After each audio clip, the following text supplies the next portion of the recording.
Muy bonito día, bendiciones a todos, que tengan un extraordinario día y como siempre ponemos en manos de Dios este día para que todas las cosas que hagamos sean guiadas por su Espíritu para la bendición de muchas personas, para la gloria de Dios. Como hemos mencionado en otros mensajes, a veces solemos creer que el Dios del Antiguo Testamento es diferente al Dios del Nuevo Testamento porque no hemos leído la Biblia. Porque creemos que el Dios del Antiguo Testamento era un Dios vengador, un Dios de ira, un Dios enojado, ¿no? Y que el Nuevo Testamento es todo amor, pero no es así. Dios es el mismo ayer, hoy y siempre. Y uno de los aspectos que debemos de tener en cuenta siempre de Dios es el temor a la ira de Dios. Porque la ira de Dios es infinita, la ira de Dios es justa. La ira de Dios contra la iniquidad, contra el pecado, contra la injusticia, la ira de Dios contra el rechazo, la ira de Dios contra aquellos que hacen maldad, la ira de Dios completa y 100% justificada. Y esto que vamos a leer el día de hoy es un aspecto que siempre tenemos que tener en cuenta, eh, porque una de las cosas que suceden en la actualidad y que las escrituras nos revelan una y otra vez que sucederá en los últimos tiempos es lo que se le llama la apostasía. Dice Primera de Juan 2:19, salieron de nosotros porque no eran de nosotros, porque si hubiesen sido de nosotros, habrían permanecido con nosotros, pero salieron para que se manifestase que no todos son de nosotros. Hay muchas personas que llegan a la verdad del Evangelio, que les es revelada la verdad de las Escrituras. No estamos aquí hablando de enseñanzas falsas o de enseñanzas a medias o de etcétera, etcétera. Ese es otro tema. Estamos hablando de personas que incluso podrían haber leído la Biblia completa, personas que incluso pueden haber ido a la iglesia durante muchísimo tiempo o toda su vida, personas que recibieron la verdad del Evangelio. Eso que relata la parábola de la semilla, que la semilla cayó en pedregal y comenzó a generar un poquito de raíces, pero después simplemente murió porque no tenía las raíces suficientemente fuertes. Eso es simplemente que reciben la palabra de Dios, pero jamás, jamás la salvación, porque la rechazaron. Y esto es una decisión de cada persona, ¿no? Es eh, este misterio tan maravilloso y espectacular entre que Dios elige el camino para cada uno de nosotros perfecto para la salvación, pero también está la parte de nosotros de elegir creer en nuestro Señor Jesucristo, no. Y en ese sentido, como dice aquí en Primera de Juan, algunos simplemente se van a ir de la iglesia, se van a ir del camino de Jesucristo para hacer notorio que no todos los que están en una iglesia, que no todos los que se dicen cristianos son cristianos, son salvos. Y uno de los pasajes más fuertes hablando de la ira de Dios y del enojo de Dios es aquel en Hebreos 10:26, donde nos habla de lo terrible que será el castigo para aquellos que conocieron la verdad, pero la rechazaron. A lo largo de las Escrituras también se nos hace ver que el castigo en el infierno tendrá niveles. No será igual para alguien que haya hecho un determinado pecado que para alguien que haya hecho otro más grave. Sin embargo, un, un pecado, el pecado más grande que puede existir, es el conocer la verdad de Jesucristo y voltear la mirada y simplemente rechazarlo. Y no solamente estamos hablando de aquellos a los cuales les llega el mensaje de Jesucristo, lo conocen y lo rechazan de inmediato, sino de aquellos que vivieron gran parte de su vida internos dentro del grupo de creyentes en una iglesia, dentro de un grupo de creyentes en su familia y simplemente en algún punto rechazaron. a nuestro Señor Jesucristo. Dice Hebreos 10:26. Porque si pecáremos voluntariamente después de haber recibido el conocimiento de la verdad, ya no queda más sacrificio por los pecados, sino una horrenda expectación de juicio y de hervor de fuego que ha de devorar a los adversarios. Aquí, obviamente, nadie conoce cuál es la verdad del corazón de cada una de las personas. Porque también puede pasar que haya un verdadero hijo de Dios que simplemente se desvíe por un camino que no es el correcto por un lapso de tiempo, que sea reprendido por Dios y que regrese al camino correcto.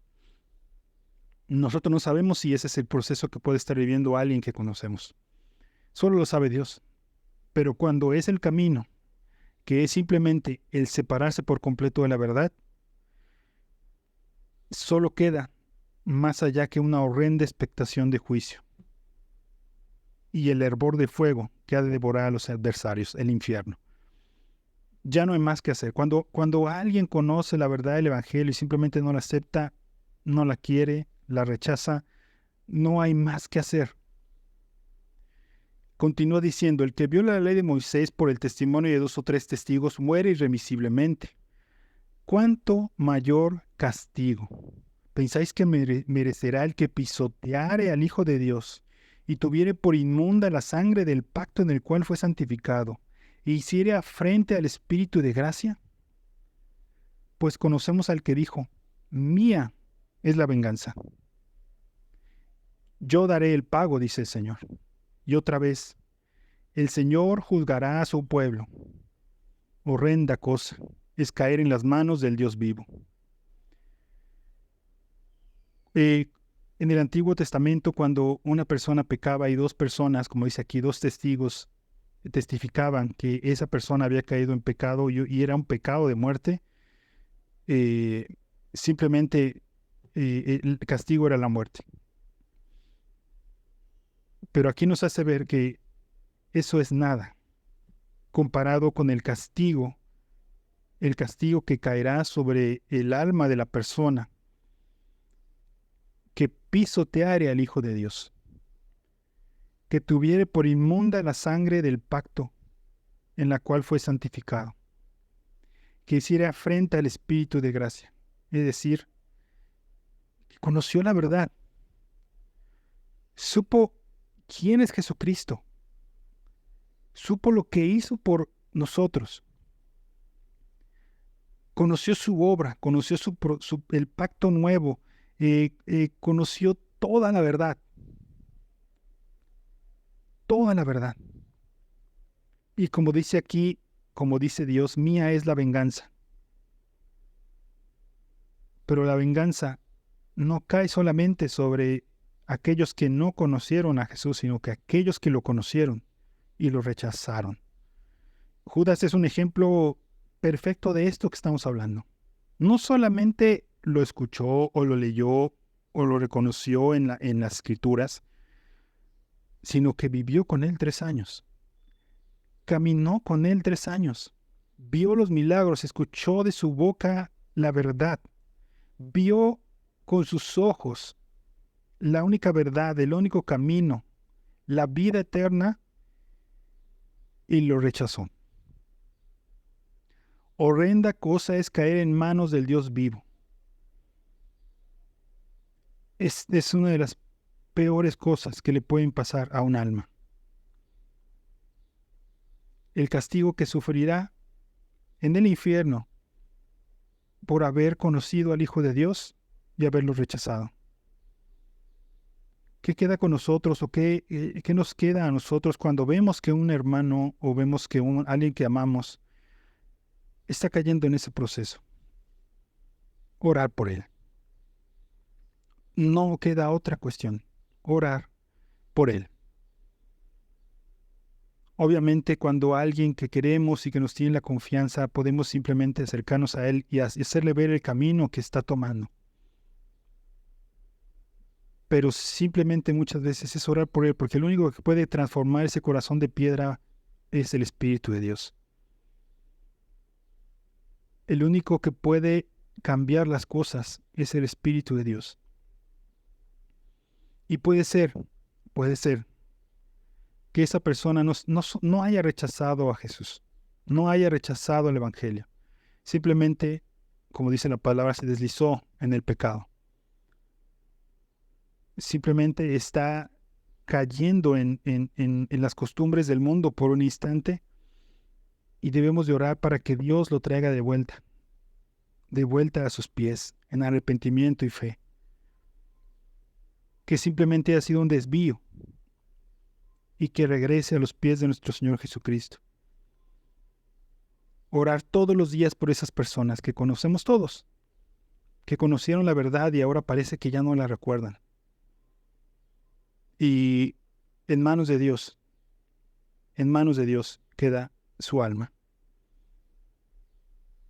Padre, todos aquí en este grupo, Señor, nos acercamos a ti humildemente,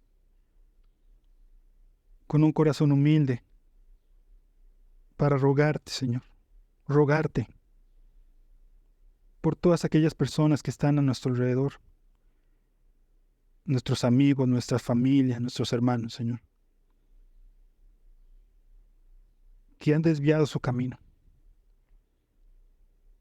que han caminado con nosotros, que han estado con nosotros en el camino de la verdad, que han conocido a tu Hijo Jesucristo, y que parece que han desviado su camino, Señor. Nosotros no sabemos cuál es la verdad y la situación de su alma, Señor. Solo tú la reconoces, solo tú sabes qué es lo que va a suceder con cada persona, con cada alma en esta tierra, Señor. Nosotros solo podemos aquí, Señor, acercarnos a ti y rogarte, arrodillarnos ante ti, Señor, para la salvación del alma de estas personas, Señor. Por favor, Señor, si es de acuerdo a tu voluntad, te pedimos, Señor, que los traigas de vuelta, en arrepentimiento y fe para salvación, a los pies de nuestro Señor Jesucristo, para que tu reino sea glorificado, Señor, para que tú seas glorificado, Señor, para que nuestro Señor Jesucristo sea alabado y exaltado, porque tú eres un Dios misericordioso, Señor, y solo tú sabes, Señor, cómo poder hacer que esas personas vuelvan a ti, Señor. Solo tú, Señor, tienes el camino correcto para cada uno de tus hijos. Gracias, Señor, por tu misericordia, por tu amor. Y nos acercamos hoy y te rogamos en el nombre de nuestro Señor Jesucristo. Gracias, Señor. Amén, amén y amén. Tengan un hermoso y bendecido día.